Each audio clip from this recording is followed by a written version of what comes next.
The UFC has given us some of the most entertaining fighters on the planet, but as fighters who will throw caution, common sense, and sometimes their entire game plan right out the window just to chase that highlight reel knockout. And yes, it's entertaining as hell and can often make fighters fan favorites, but it usually ends with them staring up at the lights with a side order of CTE. Jealous of him? This guy can't even put a fucking sentence together, man. Are you kidding me right now? He's reaching for those grapes. He's trying to make his wine, and the wine's already sounding like a violin with that cheese and wine.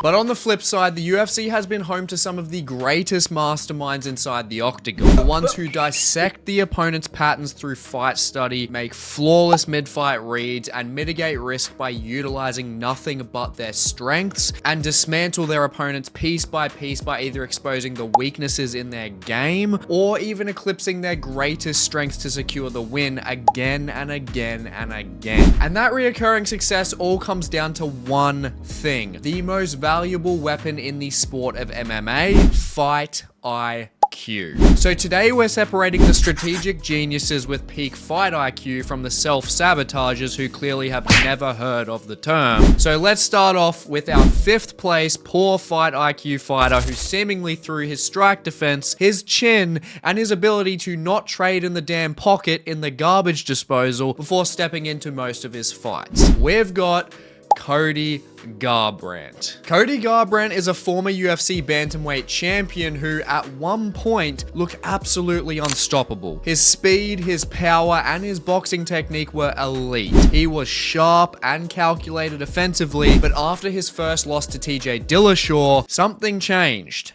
And it was not for the better. Since that night, Cody has gone 3-7 in the UFC, and his fight IQ seemed to completely disappear from that point. And at UFC 217, for clarification, Cody dropped TJ Dillashaw at the end of round 1 and had him badly hurt, but a calm, patient Cody, who fought Dom Cruz, for example, could have finished TJ in round 2 with smart pressure and clean counters, but instead he got emotional, charged forward trying to brawl, and got caught with a head kick and then just got ground and pounded out. And then to make matters worse, in the rematch at UFC 227, history just repeated itself. Cody rocked TJ Dillashaw early again and made the exact same mistake. He rushed in wild, swinging hooks with his chin high as hell, and TJ countered perfectly for another knockout. Same opponent, same error, same damn result. And then came the fight with Pedro Munoz at UFC 235, where Cody got clipped early, and instead of resetting and using his footwork, he just planted his feet and decided to trade hooks in the pocket with zero head movement against one of the toughest chins in the division, who also had knockout power, as we did see, because it did not last long. Cody got knocked out cold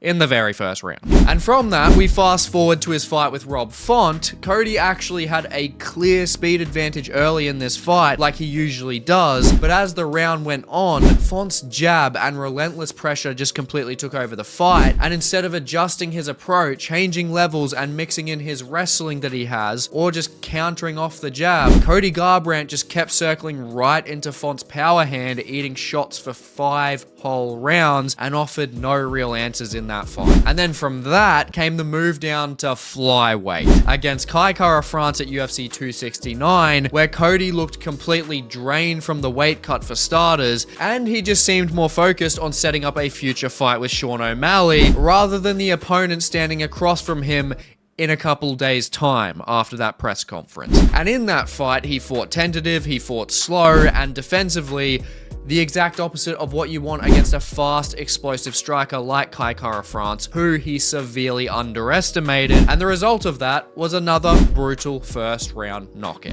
And what makes all of this even more frustrating is that we know Cody can fight smart. We've seen it before, because against Dominic Cruz at UFC 207, he put on one of the most composed tactical performances in bantamweight history, because he made Dom Cruz miss, he stayed calm under pressure, and countered with precision and confidence throughout that whole entire fight. But that version of Cody Garbrandt, that patient, strategic one, hasn't shown up since then against top competition. With Cody, it's like he knows exactly what to do, but the moment a firefight comes around, the instincts just take over and his discipline flies out the fucking window. So Cody Garbrandt is just proof that world-class talent and athleticism mean nothing if you can't keep your composure when it matters most. A former champion with championship skills, but his fight IQ is what has cost him absolutely everything since. Now, kicking off our list of fighters with the best fight IQ is one of the most technically gifted champions the UFC has ever seen, Alexander the Great Volkanovski. Volkanovski isn't the biggest or strongest or flashiest guy in the cage, but what separates him from almost everyone else is his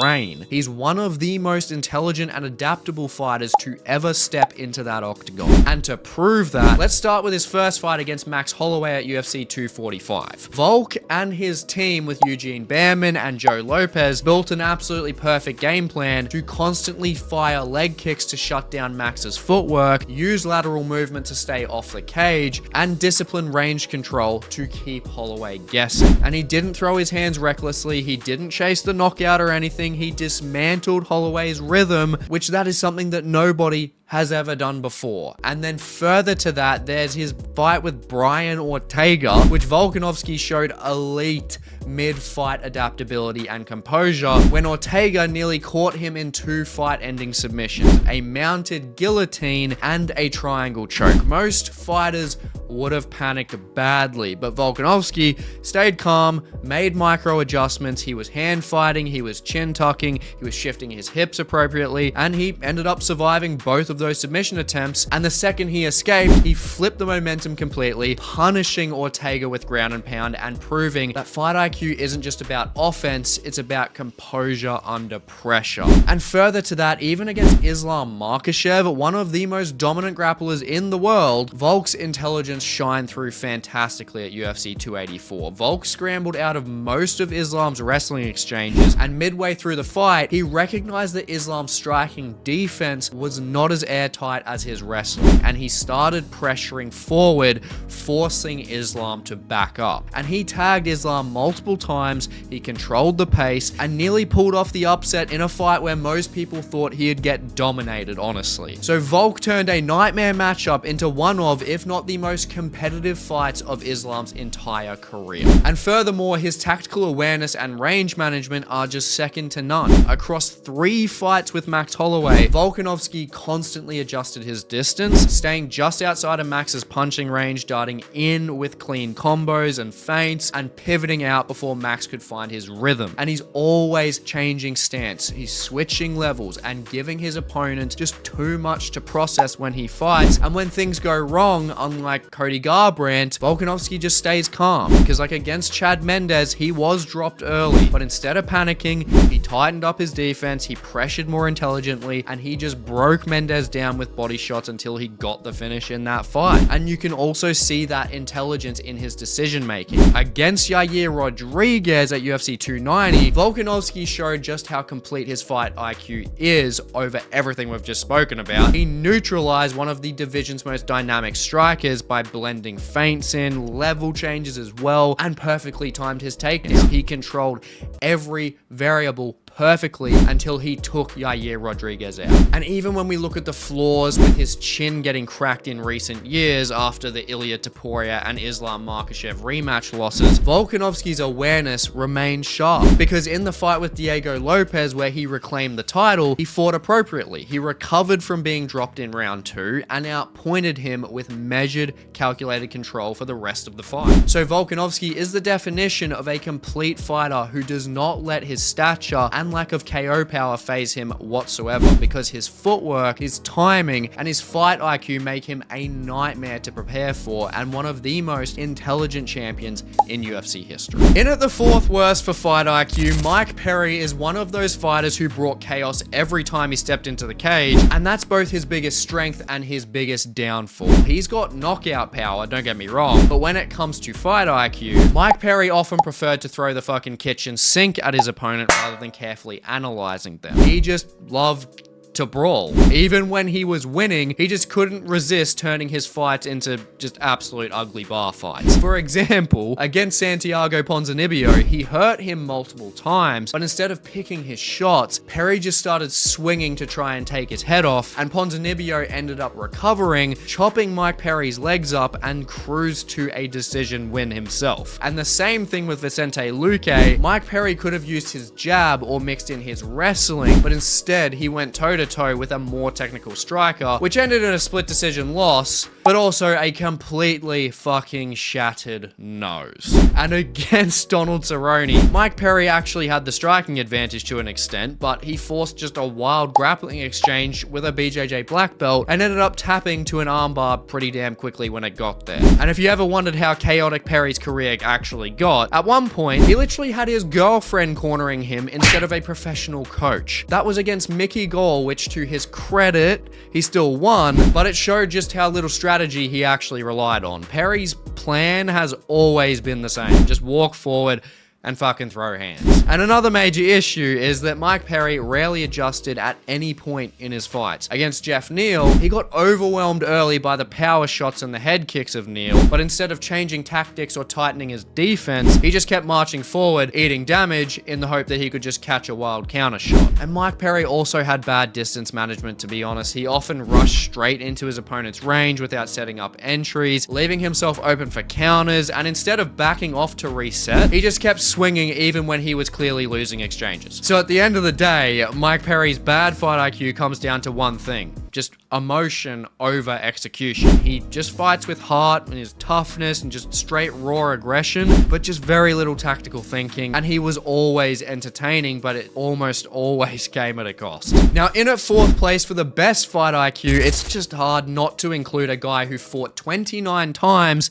never lost a fight, and never even had a cut on his face. To dominate like that against elite competition, you need more than strength or raw finishing ability. You need a mind like Khabib Nurmagomedov's that can effectively work defensively at all times. And that's exactly what made Khabib a master of fight IQ. Khabib never tried to prove a point. He never fought angry, and he never got baited into someone else's game. He stuck to what worked every single time. Starting off with a strong example against Conor McGregor at UFC 229. Khabib's team built a flawless plan, mixing early wrestling pressure with just enough striking to keep Conor guessing, and in round 2, he even surprised absolutely everyone, including myself, with that clean overhand right, timed perfectly because Conor was expecting another takedown, and that shot hurt him badly. Then once that threat was set from the feet, Khabib went back to his bread and butter, just relentless pressure, chaining takedowns,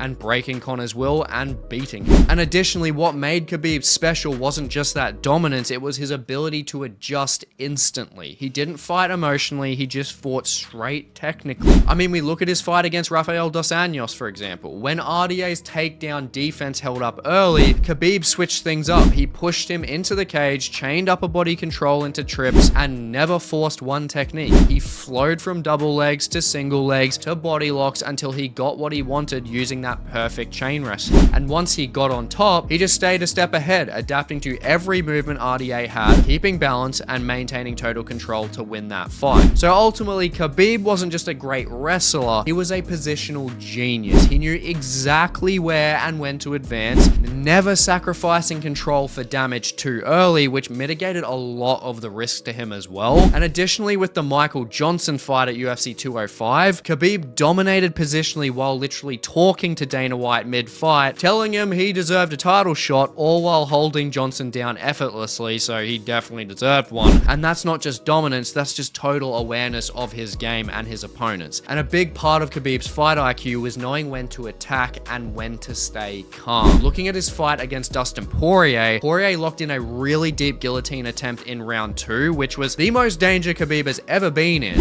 And from that, most fighters would 100% panic, but Khabib didn't. He stayed composed, he defended smartly, and passed to a dominant position, and when Dustin started to gas out, that's when he struck back, locking in the rear naked choke for the finish, and that was that. And need I say more? I mean, Khabib's pressure and composure was just on a different level to everyone else in his division. And you just look at his fight with Edson Barboza, one of the most dangerous strikers in the division at the time. Khabib completely shut him down. Barboza barely landed anything because Khabib gave him no space to breathe, no room to throw kicks, absolutely no chance to escape his wrestling-based game. And as we all know, I mean, Khabib was just built different. He's never lost composure throughout his entire career. He didn't fight for the crowd. He didn't fight for ego or anything. He just fought to win cleanly, efficiently, and damn intelligently. Khabib Nurmagomedov's fight IQ was never about these flashy moves or crazy comebacks. His striking could have been better, but it was just really about mastering control,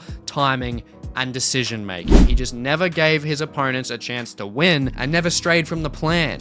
And that's why he retired undefeated, unbroken, and bloody untouched. That is the perfect example of what happens when discipline meets fight IQ. Now, taking the bronze medal for poor fight IQ, Johnny Walker might be one of the most physically gifted fighters in the UFC. He's explosive, he's long, he's unorthodox, he's unpredictable, but sometimes unpredictability crosses the line into non-existent defense and serving some of the funniest highlight reels against him getting KO'd horrifically. He's the kind of fighter who can knock you out cold or take himself out celebrating, and that about just really sums up his fight IQ, doesn't it? I mean, Johnny Walker is the definition of a fighter who can do everything physically, but just isn't always there mentally. He's got the frame, he's got the speed, he's got the power, but he often sabotages himself with wild, reckless decisions that just make no sense. Instead of using his massive frame to control distance, Johnny Walker often just crashes straight into the pocket and brawls like a man half his size. And Johnny Walker's biggest issue is his tendency to throw himself into exchanges without any defensive responsibility whatsoever. I mean, we look at him against Corey Anderson at UFC 244. He came out like clowning around, just kind of underestimating. He was using these flashy movements, no guard at all, no setup, and got dropped by a basic combination because Anderson just didn't do anything fancy. He just stayed tight, threw straight, and Walker went down like a sack of shit. And that's not the worst part. Then against Jamal Hill, Walker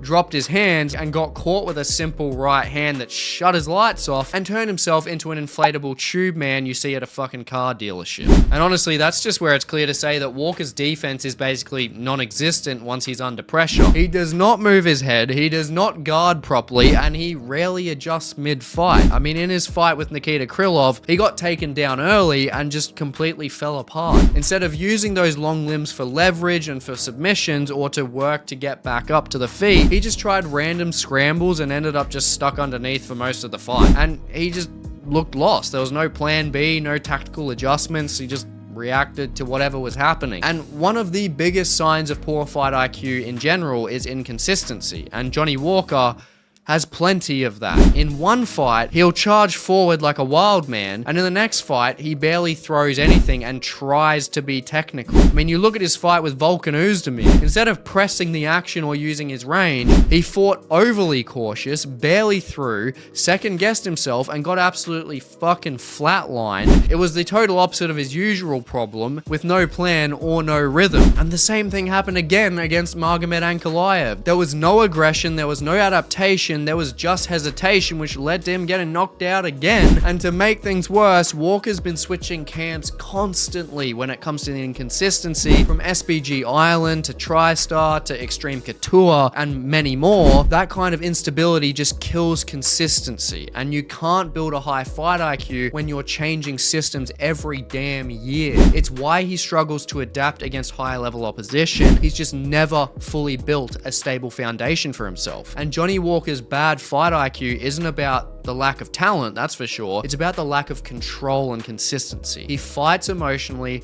not strategically. He's explosive, but he's just not efficient. And while his highlight reel is pretty great to see, it's also matched by how often he gets caught doing something reckless. And if he ever figures out how to combine his athletic gifts with real discipline, he could be a problem for almost anyone. But until then, Johnny Walker remains one of the UFC's most entertaining examples of what happens when effective game plans get thrown out the fucking window. Now, coming in at number 3 for our best fight IQs, we've got Johnny Bones Jones, one of the smartest, most adaptable fighters in MMA history. And firstly, yes, his physical gifts like his height, his arm reach, and his leg reach are just perfect, but what really made him special is how he used his mind to dominate almost every opponent that stood across from him in his entire career. Every move he makes is tailored to his opponent's exact weaknesses through immense tape study. Take his rivalry with Daniel Cormier. Instead of wrestling with an Olympic level wrestler, Jones just flipped the script completely. He outstruck DC from range, using oblique kicks, he used teep kicks, long strikes in general to just shut down DC's entries. And when DC tried to close the distance, Jones framed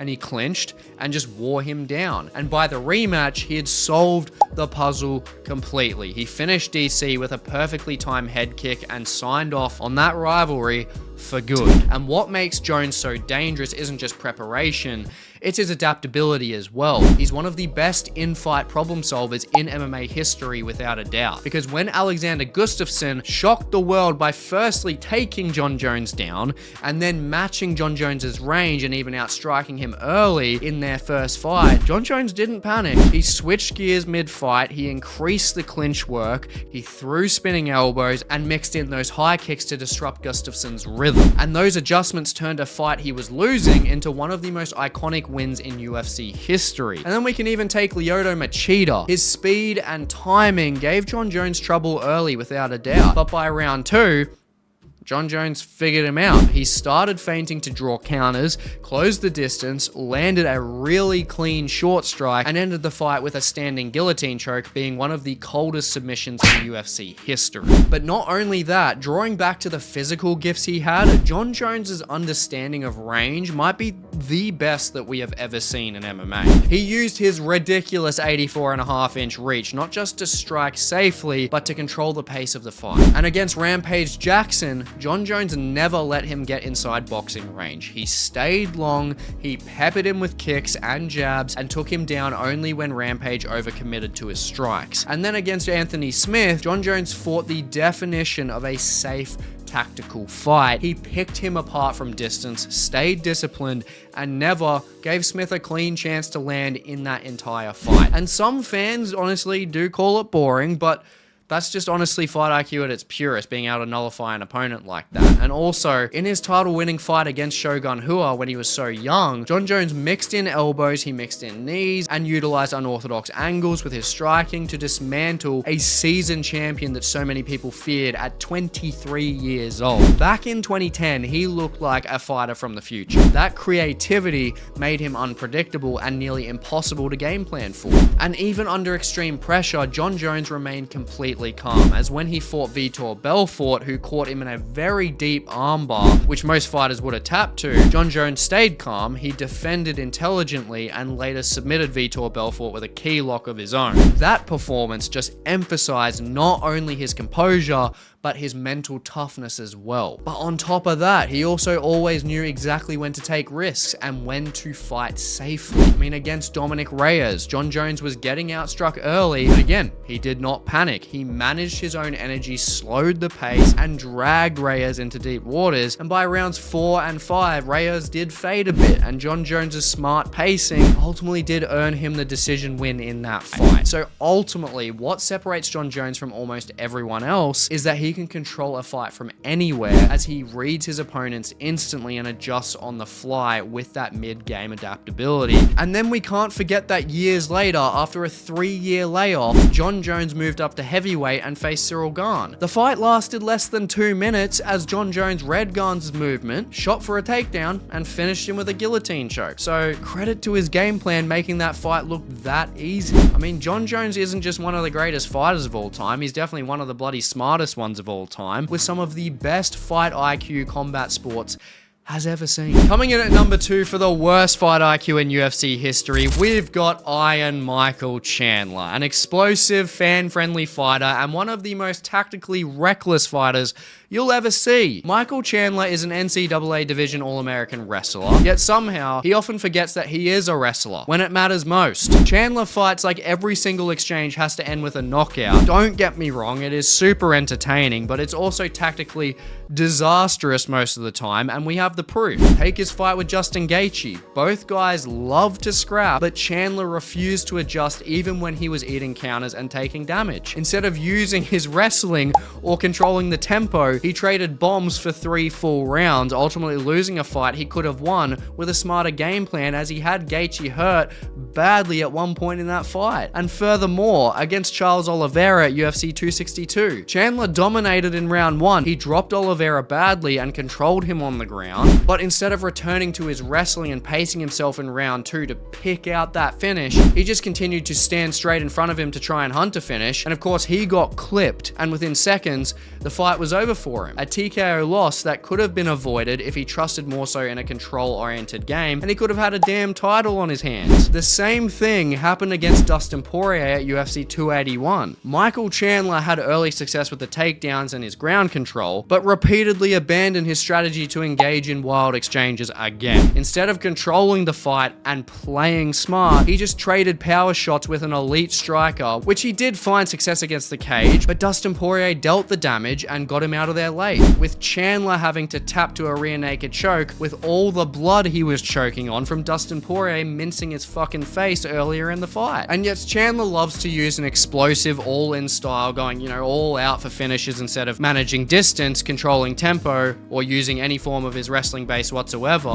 So ultimately, part of Chandler's problem, it's his desire to put on a bloody show. He's a crowd pleaser first, and he's a tactician second. And I mean, he's entertaining as hell. I do love him. But Chandler is so high on this list because he ignores his wrestling base even when it's the smartest path to victory. He's overly reckless and uses an emotional fighting style, which shows poor risk management and pacing. And being the entertainer he is, he just lets his ego and crowd pleasing override his tactics to actually win a fight. I mean, he's just one of those fighters where you can almost see the smarter choice available, and he's got the tools, and then you just watch him pick the most dangerous one anyway. Michael Chandler is exciting, he's explosive, and endlessly entertaining, but when it comes to fight IQ, he is an absolute bloody problem child. In its second place for the greatest fight IQ, which could arguably be the first, is Demetrius Mighty Mouse Johnson, who is often considered the purest embodiment of fight IQ in MMA history. Firstly, DJ's ability to adapt mid-fight is almost unrivaled. I mean, we look at him against Henry Cejudo, who is an Olympic wrestler who is expected to dominate the clinch and the ground game, and DJ just instantly adjusted to his tactics. He used knees and underhooks to neutralize the wrestling. He timed his own strikes perfectly to Cejudo's upright stance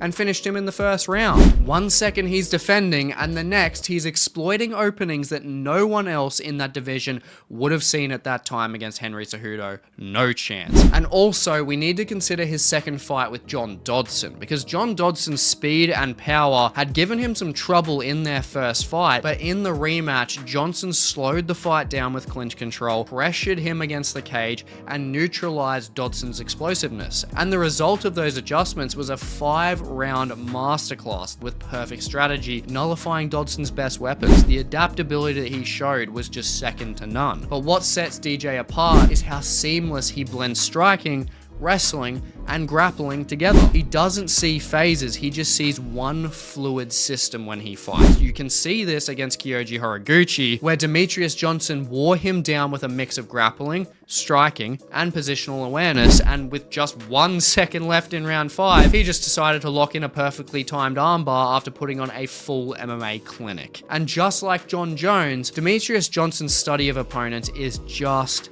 genius. Like in his rematch against Joseph Benavidez, DJ had adapted to Benavidez's timing completely. One perfectly timed right hand and Benavidez just suffered his first career KO loss, which was absolutely brutal, but capturing that highlight reel was thanks to DJ anticipating every move, predicting every opening, and executing the finish flawlessly. But further to that though, Johnson also dominates with positional awareness, knowing exactly when to push and when to weight. Like against John Moraga, but he didn't get reckless in terms of chasing a finish. Because in round 5, when Moraga was scrambling, Johnson transitioned mid-movement into an armbar and finished the fight with under 2 minutes left. And speaking of submissions, DJ is literally known for inventing moves mid-fight. Like against Ray Borg, one of the most famous moments in UFC history happened. DJ suplexed Ray Borg, caught him midair, and transitioned into an armbar before hitting the ground. Only a fighter with high fight IQ at the least could think of that in the middle of a fight at that level of competition. But even when it came to losses, Demetrius Johnson's fight IQ just still shined. I mean, in the second fight with Cejudo, DJ adjusted mid-fight to counter Cejudo's low stance, switching angles, using lateral movement, and using low kicks effectively as well. And just every move that he used in that fight was calculated and precise. And he arguably could have won that fight anyway. It was a split decision loss, very arguable. But ultimately, with his flawless timing, technical fluency, and genius level awareness, Demetrius Johnson doesn't just walk into fights, he has solved almost every problem he has faced within his 30-fight career. And finally, at the #1 spot for the worst fight IQ in UFC history, we have got Andre Sukumtharth, a fighter who went 2-5 in the UFC, yet somehow never got finished.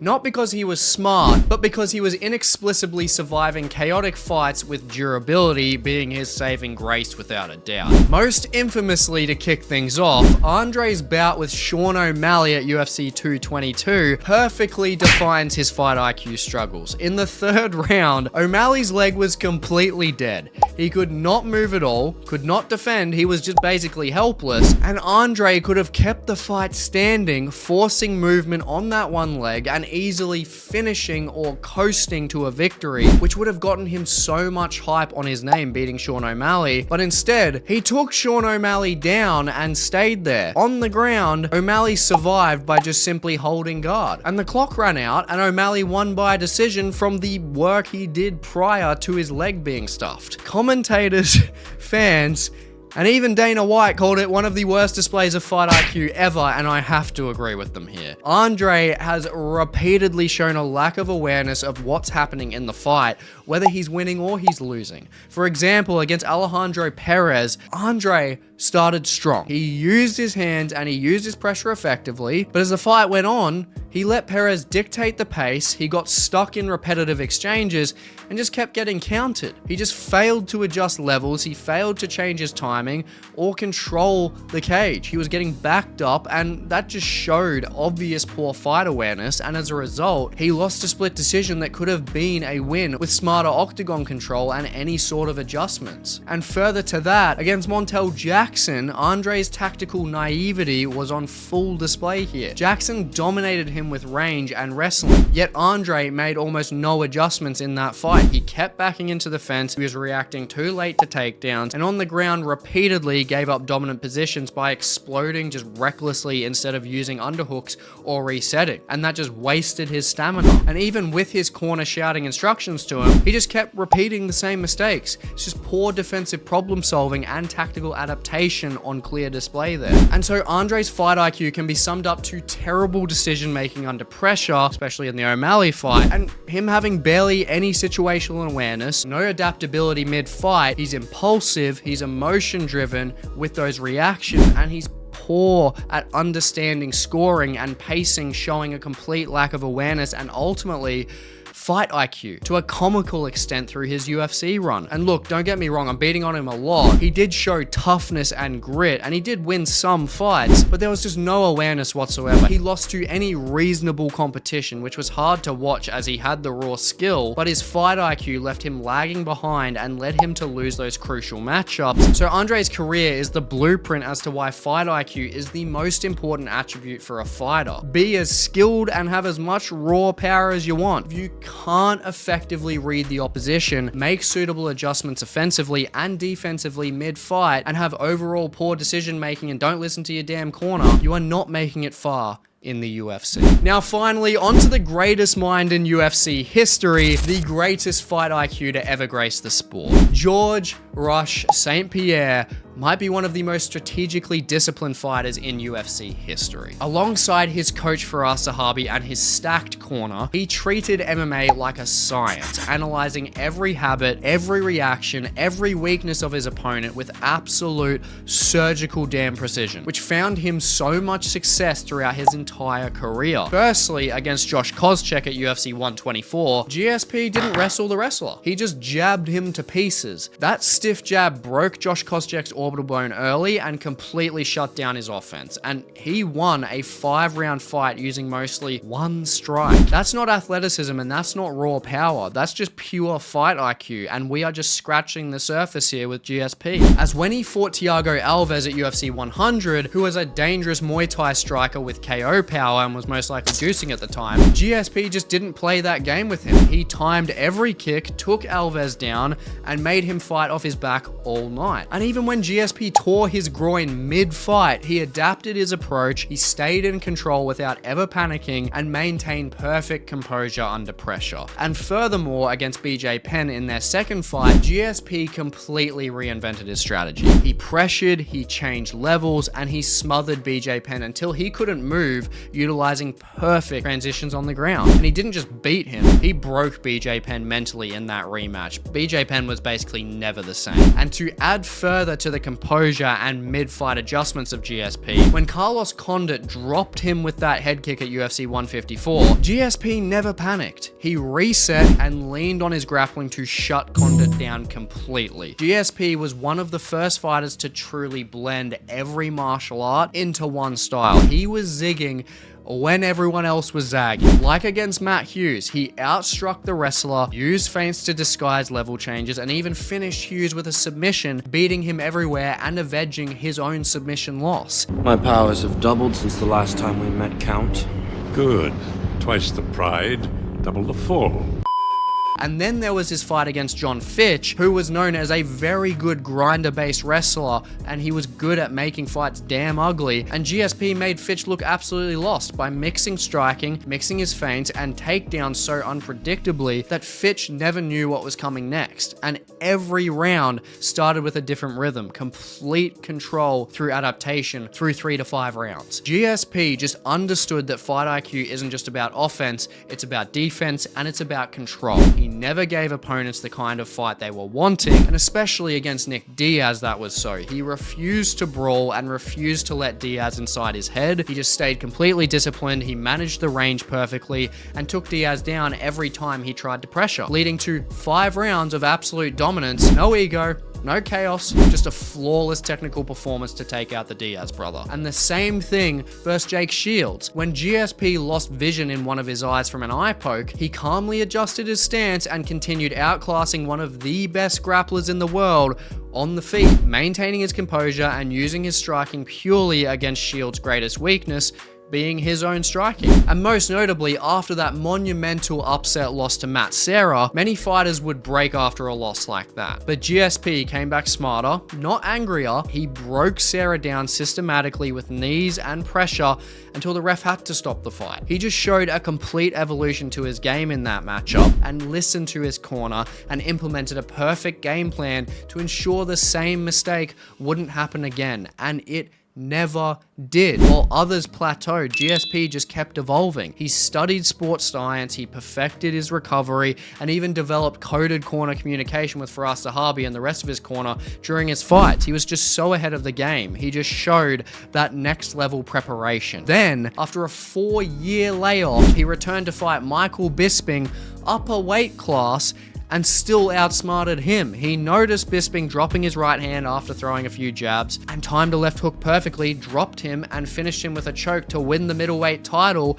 and he just pieced out. He neutralized strength, he minimized risks, and made elite fighters look so predictable and often one-dimensional, as his game plans would often nullify his opposition's best weapons. GSP is simply the gold standard for what fight IQ looks like at its absolute peak in the sport of MMA. And at the end of the day, fight IQ is what separates the good from the great, and sometimes the great from the getting folded like a lawn chair. So it's not always about who hits harder, it's about who thinks sharper, adapts faster, and stays composed when they face adversity. Because in MMA, every bad decision costs you. It's a game of inches, and sometimes it'll cost you the fight, or sometimes it'll cost you your entire legacy. Now, I really hope you enjoyed this hot take video. Please let me know who you guys would have in the negative and the positive part of this fight IQ list. I'd be very keen to hear your comments below. And if you haven't already, definitely just check out the video here on the screen. And please like, comment, subscribe. It goes a long way for the channel. I really appreciate all the support from you guys. And I will catch you in the next one.